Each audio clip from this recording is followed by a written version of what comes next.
Hello, everyone. I am your friendly neighborhood atheist ranger here, and I'm here to make a response video to Chris Boyer. Apparently, he has a problem with the Ronald Regan atheist commercial that happened, I think, last year. And let's see what he has to say.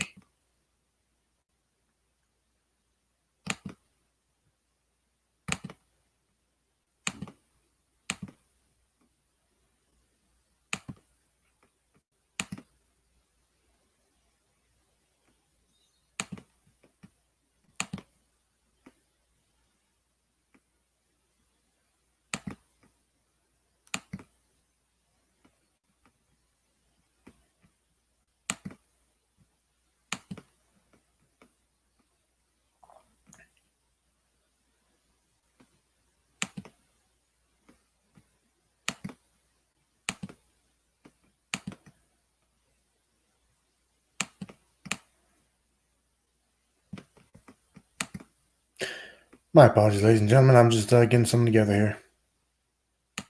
Anywho, let's see what he has to say. During this global pandemic, during this time of crisis with this whole coronavirus situation, the DNC decides to air this garbage commercial brought to you by Ronald Regan with the Freedom from Religion Foundation. Here it is. Hi, I'm Ron Regan, an unabashed atheist, and I'm alarmed by the intrusions of religion into our secular government. That's why I'm asking you to support the Freedom from Religion Foundation, the nation's largest and most effective association of atheists and agnostics, working to keep state and church separate, just like our founding fathers intended. Please support the Freedom from Religion Foundation. Ron Regan, lifelong atheist, not afraid of burning in hell. Now, first of all, there are several issues with this commercial. The very name of the foundation is asinine to me.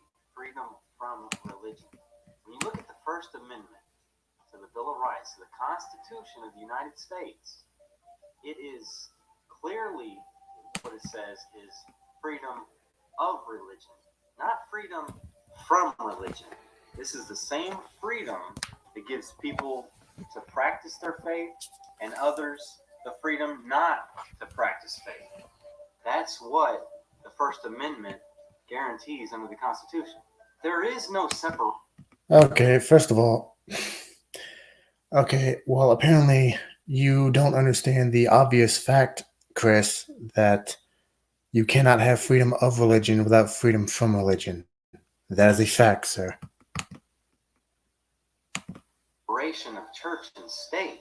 The founders were a very religious people. That's why the Declaration of Independence alludes to a creator that gives us certain unalienable rights. No.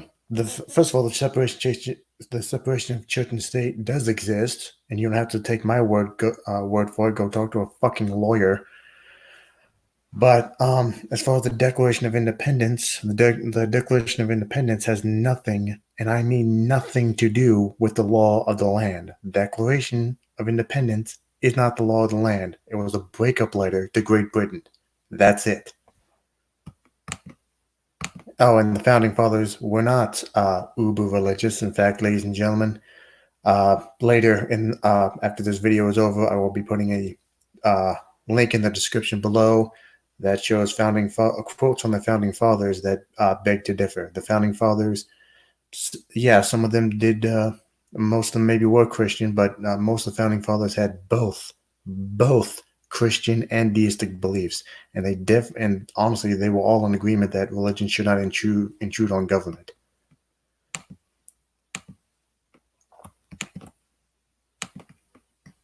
Let's continue. By our Creator. Separation of church and state is a myth. Nowhere in the Constitution will you find that verbiage. Nowhere at all. If you're talking about the exact wording, I agree, but again, that's what the First Amendment is about. That's what the Establishment Clause is about. Congress shall make no law respecting the establishment of religion. That means the government cannot set up a state religion, and as Supreme Court cases have shown us, the government cannot choose favorites with religion, nor can the government promote religion. comes from a term that Thomas Jefferson wrote to a group of Baptists who was assuring them that government would not interfere with their freedom to practice religion, not the other way around. The founder. Yes, and I agree with that first part, but also he also was making it very clear in that letter that the First Amendment creates a wall, of separation of church and state. Actually read the letter and not just what you think it says.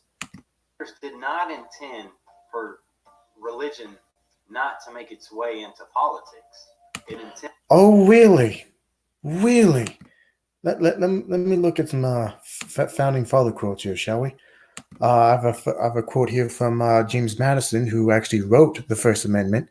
The civil government, quote, the civil government functions with complete success by the total separation of church and state. I have another James Madison quote right here.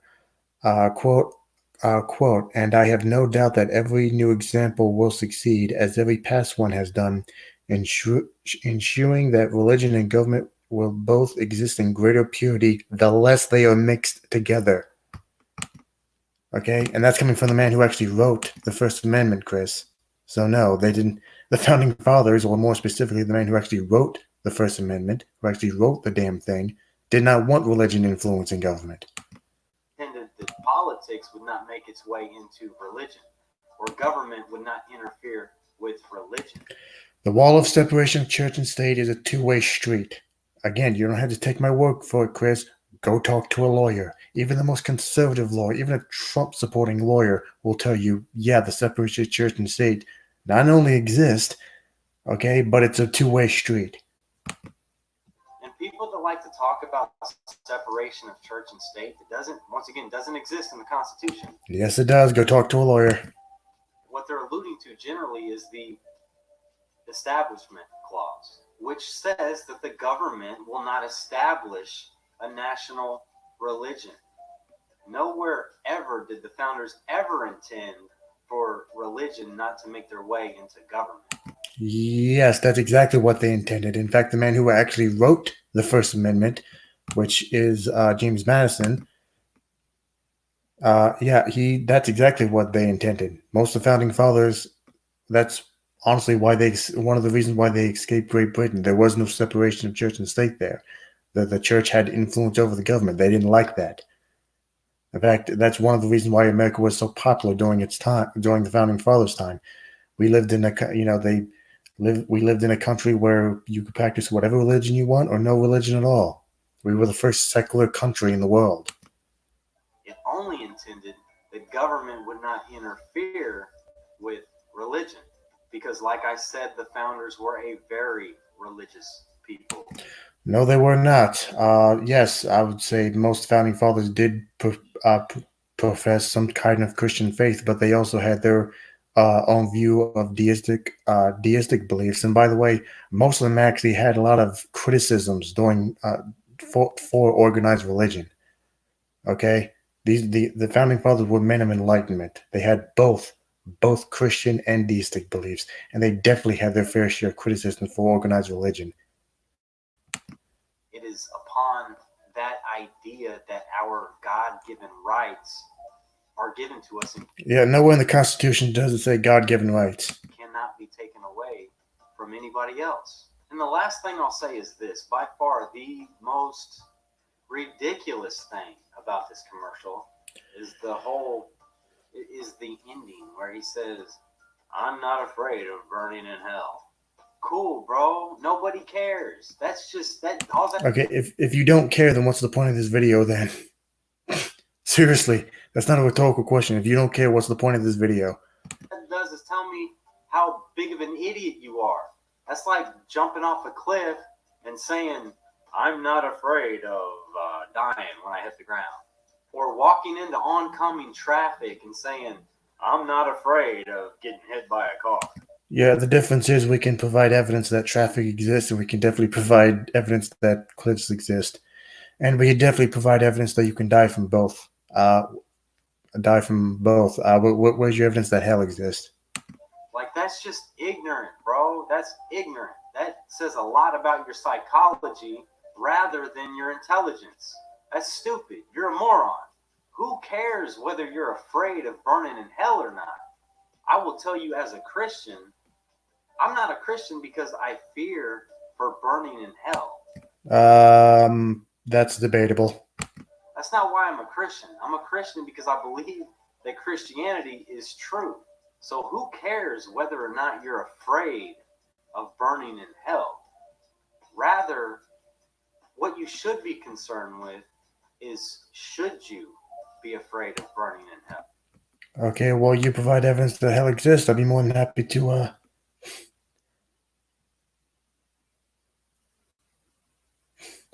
Yeah, I agree, Bobby. I'm gonna post the link to this video to the comments and see what happens, but I doubt it too. And thank you, Rush Hour. But I'm gonna stop screen sharing. Tell you what, I don't know how many people are watching, but I will post this link about the founding fathers. You can use this, but as I said, it will be in the description below after I get done finishing this video. Anywho, Chris Boyer, if you happen to see this video, I doubt it, but if you happen to, everything that you just said, honestly, is just debunked right-wing talking points. Okay, the founding fathers did not want religion influencing government, and this stupid idea you have, and that honestly a lot of you have, you conservative Christians have, that, oh, well, the separation of church and state only applies to the government. No, it doesn't. It applies to religion. Well, I shouldn't even say just church, but it applies to religion as well. Okay, America is a secular country. That means that the government cannot choose favorites with religion, nor can they promote religion. That is not your right, and it's about time you realize that. Anyway, I'm the Atheist Ranger. Like, comment, and subscribe, and y'all have a good night.